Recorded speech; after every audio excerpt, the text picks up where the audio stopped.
What's good, y'all? It is Thursday, January 8th. My name is Patrick, and you are listening to The Morning Show.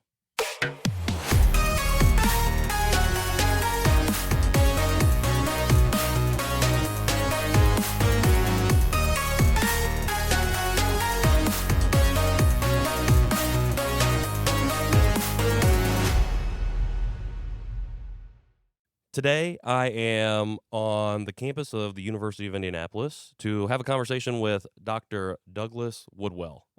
He is an associate professor of international relations here with specialties in international conflict and terrorism. Is that right? I pulled that from the website, but now I'm looking at your face. I'm like, that might not be right. Well, no, I just the associate part. Actually, it's not true anymore. Oh. It hasn't been for a very long time. What Well, website were you looking at, and where do I need to do? I'm Who do I need? almost positive it was like a university website, so I'll pull I that up need on to my contact computer. the university, tell them to get their act together. It's been almost 10 years. Okay, once My last we're done with promotion. here, I'm gonna pull that up to see what website that was. I'm pretty sure most people don't know the difference between one type of professor and another anyway. But Oops, splashed on myself.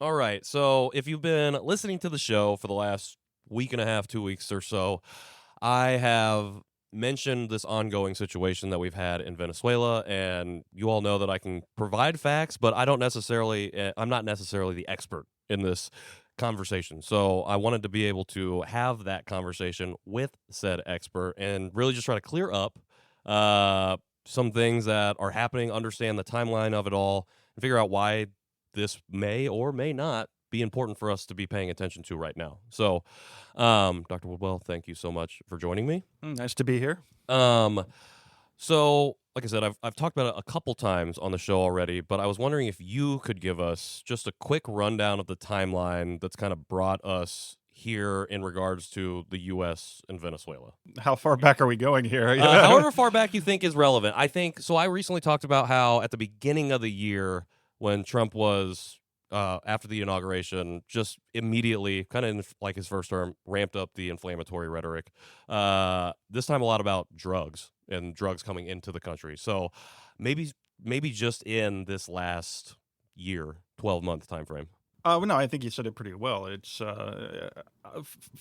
I'm not sure to what degree the intelligence is saying that attacks on Venezuelan ships, of which were there, probably at least a dozen or so, were involved with drugs, or if it was just an effort to put pressure on Venezuelan shipping. But you say go back. I mean, really, you want to go back all the way like 2006 when we're talking about Hugo Chávez taking over originally and becoming sort of the poster boy for what particularly people on the right wing of the political perspective did not like. He had his supporters, even in this country on the left. I remember like Danny Glover and went down to visit him, and who else? What's his name? Harry Belafonte was a big fan. The guy who sang Calypso. And actually, I remember at the time, I kind of consider myself a center-left kind of guy. That I was speaking with another professor who's since retired here, and he was also a big fan of Hugo Chávez, and because at first when he was elected, he diverted a lot of money to poorer sections of Venezuelan society and education and healthcare. And that's all well and good, but once you could see within the first couple of years that he was working towards nationalizing industries and basically screwing up the economy in a way that it's just, you can't sustain an economy with a lot of the policies that he was instituting in the long term. You just kind of screw up market mechanisms. So I told the professor, I don't think this is going to end well, no matter how much you support the guy. And I think that kind of got borne out. Chavez could keep the country together more or less to a certain degree, one by using oil money to fund the programs he wanted to fund, but also he's considered a very charismatic guy among a lot of Venezuelans in a way that Nicolás Maduro never has been. Sure. And so, so he's kind of been a boogeyman for a lot of people, particularly on the more right-hand side of the political spectrum for, Maduro ever since he's been in power, and of course Chavez before that. So to what degree that should matter, I'm not sure. Venezuela used to be our fourth leading supplier of foreign oil. Sure. Now it's non-existent Right. basically as a supplier of foreign oil. Because of that nationalization that happened. Was that when Chavez took over? Yeah, well, and because of political relationships, the Sure. United States has a lot of sanctions and such on Venezuela. But yeah, I mean, there was already a partial nationalization of the oil sector in the 1970s, but it wasn't nearly as highly socialized as it became over the last 20 years or so, making it probably the least efficient oil sector perhaps in the entire world. Sure. I mean, we talk about the ratio of reserves to production. It's a country that on paper should be a wealthy, prosperous country, and is far from that.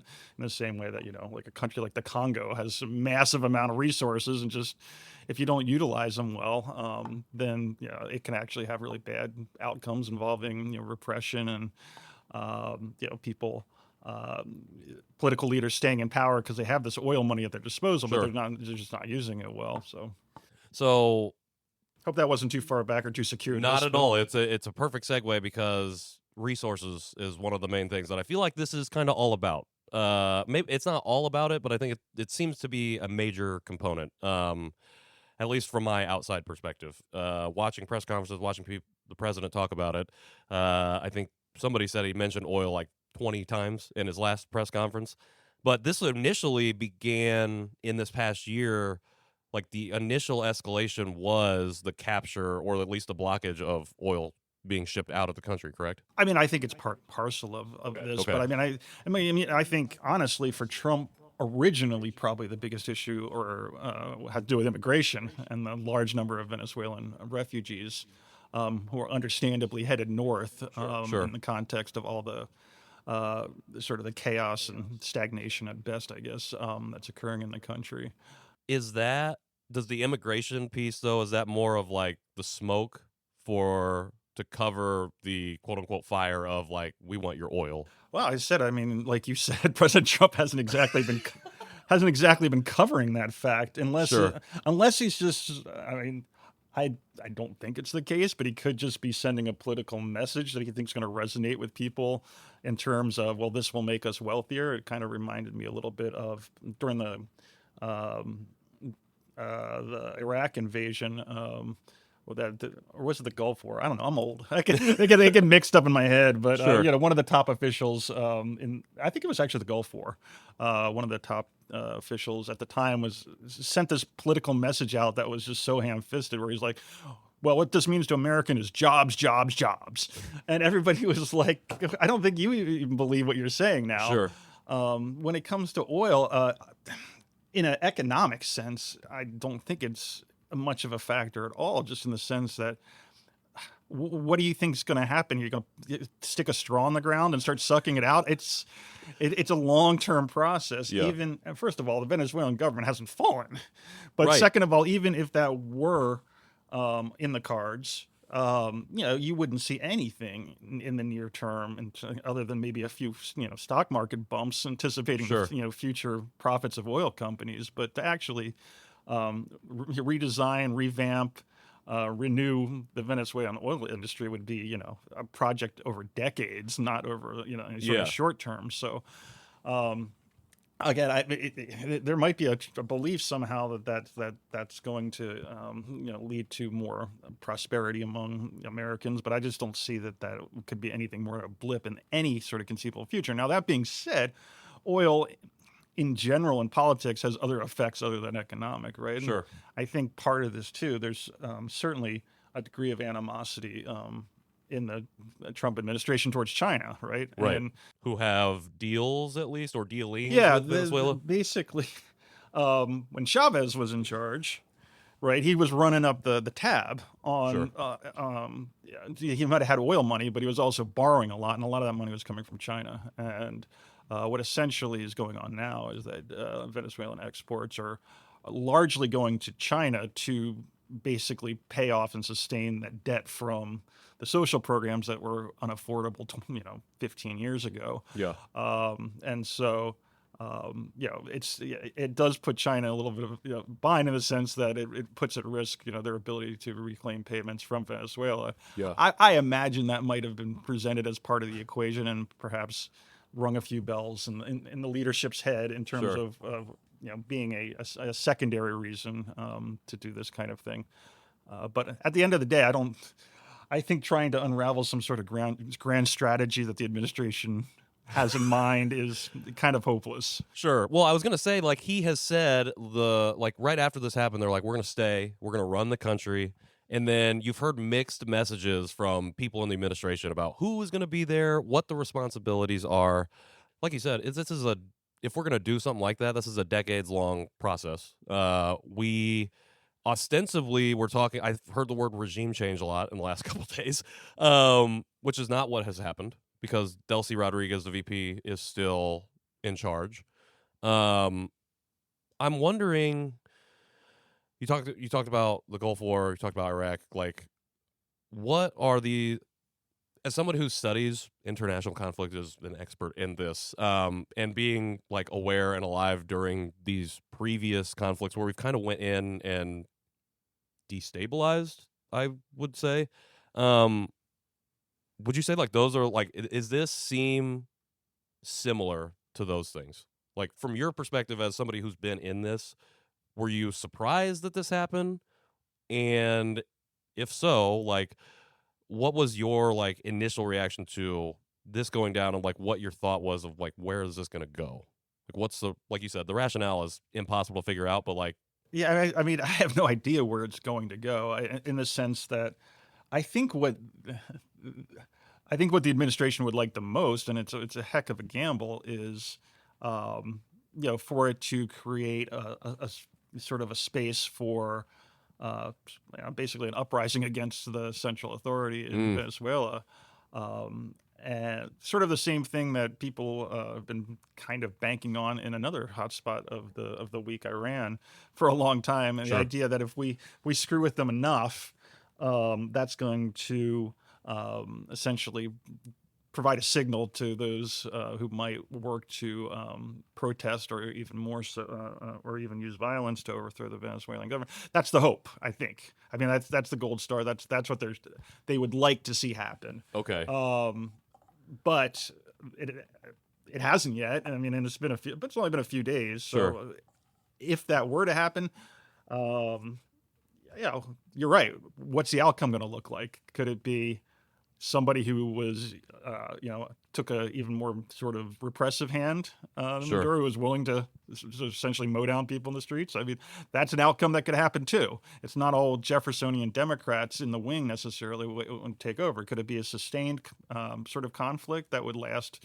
for a long enough period of time to cause, a significant loss of death and more chaos and more refugees, possibly, right?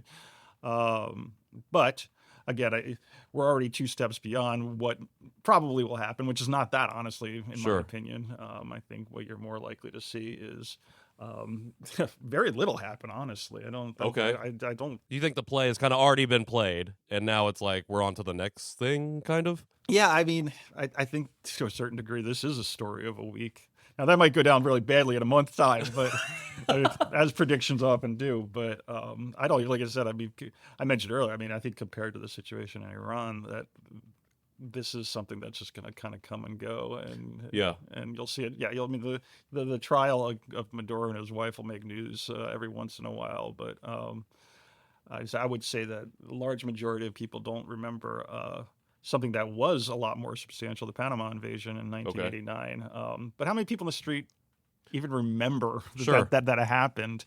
And like I said, and that was a lot more significant in the sense that we really did overthrow the Panamanian government right. and sort of changed the future of Panama at the time. Versus, well, the jury's still out on seeing whether this has any effect or not. The place that I feel like I was hearing about before I even heard about Venezuela, and maybe that's just due to my own lack of being engaged enough, but was Greenland, which has now come back into the equation of like, we haven't ruled out military action to claim this country. Yeah, Um, I was actually having dinner with my sister yesterday, and she asked me if I'd been on any of the prediction sites, like Kalshi and those kind of sites.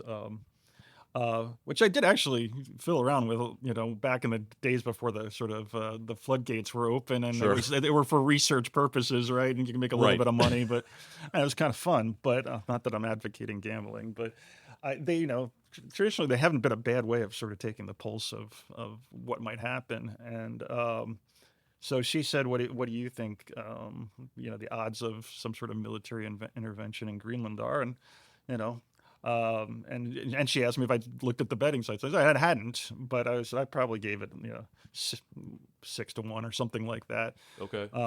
She looked up. It was Yeah. 36% chance. I was like, I would take that bet on the no side, just because I don't think it's that high. Sure. But prediction markets historically are pretty darn good at tacking a percentage chance on things that's pretty realistic. I was shocked that it was that high. I still don't. I would, like I said, I might go home now and get on the other side of that bet. Yeah. But the very fact that that's on the table in the first place is, I think, in and of its own self, kind of disturbing enough.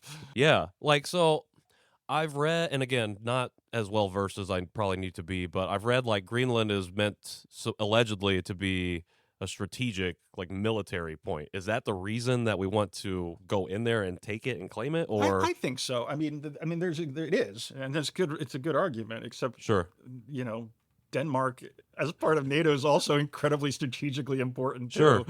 When it comes to Greenland, I mean, not only is it sort of like part and parcel of the way that people do things like track subs and stuff in the northern part of the Atlantic, but because of climate change, the sort of Northwest Passage is sort of opening up to a greater degree when you talk about the ability to go from the Atlantic to Pacific without even having to go through Panama. And Greenland's not surprisingly an important, part of that, of essentially a system of different sort of fuel depots and such that are currently being built around northern Canada and in places like Greenland to potentially facilitate shipping, both commercial and military, in the future. So I think that part of things is actually true.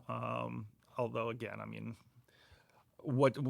who are we aiming all this military power at? I mean, there's not really anybody who's going to challenge us anyway. But and of course, also because I brought up climate change, right? I mean, the ice sheet in Greenland is melting to a certain degree, which uncovers potential mineral and other types of resources in Greenland.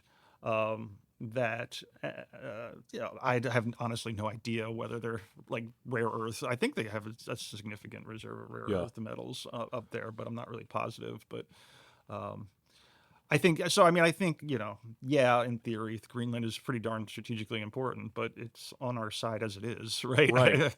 I'm not really sure why we see that would change. Yeah, they're not, quote unquote, withholding anything from us. They've never been an enemy or on the opposite side of the line. Quite the opposite. I kind of thought the same thing about especially extraditing Maduro. I'm like, this feels more headline-y to me, distraction. I don't want to say that geopolitical conflict is just a distraction, but like thinking about the news of the week and thinking about like this obsession with a country that we don't need to be, like, we're not in conflict already. Like, do you think that is, I guess, the smoke for the cover for making more overtures in other places? I mean, I would tell you the history of even literature in the field of international relations and decades worth of journal articles written and such has really kind of actually poo-pooed the idea that really almost anywhere a quote diversionary war, a conflict or diversion has really ever taken place. That there's really good evidence for it. I would my biggest takeaway maybe from Venezuela, at least my biggest worry, though, kind of has something to do with the bigger picture. And that's simply the idea that, and it's really hard because putting a president on the couch is a difficult proposition sometimes. But I would worry that the operation itself turned out sort of brilliantly. Sure.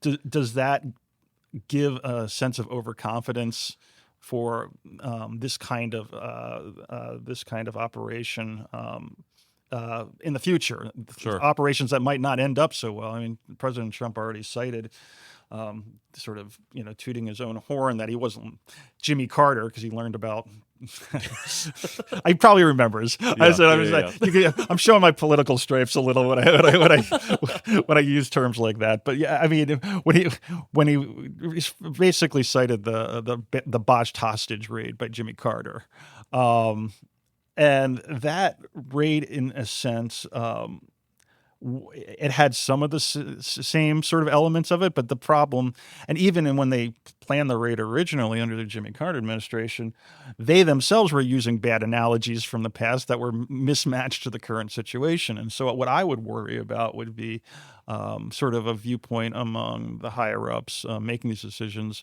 that the next time around, well, we did it once. Sure. It worked there. So let's do it here in this very potentially different situation where an operation may or may not be as likely to be successful and may or may not likely have a good outcome. Sure. Right. So, I mean, again, that's just, if this is something that's a sort of passing thing in the news cycle, that would be a potentially lingering thing for the next 3 years, just sort of the psychological confidence that it gives the administration for these sort of historically tricky operations to be successful. Yeah. They've been reporting that Putin told him to do, or he's been talking about the Don Roe doctrine or whatever. And Putin said, hey, just stay on the Western Hemisphere, do whatever you want over here, and we'll stay over here. And again, like, this happens in Venezuela, and I feel like it like you said, it emboldens potentially, makes you feel like, hey, we can just do this whenever we want. Are there other places that like are potentially at risk for something like that in the next 3-5 years? Yeah, I mean, a couple have been mentioned, right, already by the president himself. Yeah. Colombia, I think, is pretty unlikely to be the target of anything. It's got a left-wing leader that won an election. Colombia is, despite all of its problems, been the longest sort of democracy in Latin America ever since World War II. So I don't think they're going to get attacked in any sort of way for one election turning out the way that the president didn't like. So I kind of, despite him mentioning that, I doubt that. What about Cuba, right? I mean, doesn't that seem like the most, nobody's going to defend Cuba from the outside. Sure. I mean, if the United States wanted to launch a full invasion of Cuba, people would yell really loudly, but there's probably nothing that really could be done. So I'm not saying that that's in the cards, but I'm pretty sure that, the pledge to never invade Cuba made under the Kennedy administration is not going to stop any potential measures that they might deem fit to do. Again, particularly after the sort of successful so far precedent in Venezuela. You talked about it a little bit up front, but I'm wondering, what is the impact on the people after stuff like this happens? Like, what's the impact on populations that you've seen after doesn't even have to be the U.S., but people go in, do something like this, leave, and are just expected to, like, you pick up the pieces yourself? Like, what has generally been, from your perspective, the impact? Well, again, I don't know if it's in anybody's interest, including the United States, for like the current Venezuelan government to collapse. Obviously, if something along those lines were to happen, it would be terrible, at least in the near term, for the people of Venezuela. In the longer term, of course, it's not a 100% like-minded populace, right? There's going to be people there, and there certainly are people now cheering what's been happening, as well as people who have a lot of stake in maintaining the status quo in Venezuela. So, I mean, I guess one semi-positive thing, as far as I understand Venezuela, is that it's not sort of doesn't necessarily have some of the identity divides in the way that like an Iraq would or something like that. There are native populations and there are mestizos, and there's really white people, and there's everybody in between basically in Venezuela. There's I don't think that would historically, I don't think that's played a massive role in people dividing up in those terms for in terms of potentially conflictual relations. Although again, I'm more of a generalist when I look at international relations. I'm not necessarily 100% keyed into Venezuela, but okay, so I feel like a lot of the people that listen, I know at least 34% of the people that listen are located here in Indiana. And one of the reasons I wanted to have this conversation is because right now across the United States, but in our state as well, like there are a lot of other problems that we have, particularly around the cost of everything. And like when we're facing those immediate things, like the big headline thing might feel disconnected. We're disconnected from that. I'm wondering, like, why is it important for us everyday Hoosiers to be at least aware of something that might be going on? And is it like, is it important? Yeah, that is. I mean, that's always the question of my life in my in the field that I'm in, right? I mean, the answer is Sure. yeah, it is important, but we don't necessarily know why. Okay. Because you can nudge the future in different directions, but you can never draw a straight line to it. Sure. And so, what do you think of Indiana or the United States, role in the world, right? What do you think is most likely to, sort of encourage future prosperity, globally speaking, because we're all part of the global economy? What Sure. do you think is a good way to promote, U.S. relations abroad? Do you care, and who you are? Do you care about promoting things like human rights and democracy abroad, or do you not care? Yeah. What kind of world do you live in? All these things are at play in a situation like this. It's just simply not an easy job to say, this is exactly the right thing to do here, and then we'll all be better off, or or don't do that thing, we'll all be worse off. Generally, just we work in terms of nudges, in terms of trying Sure. to make the world a little bit better. When we engage in foreign policy. And I would say that I would strongly say that simply, sticking your head in your ground and pretending the rest of the world doesn't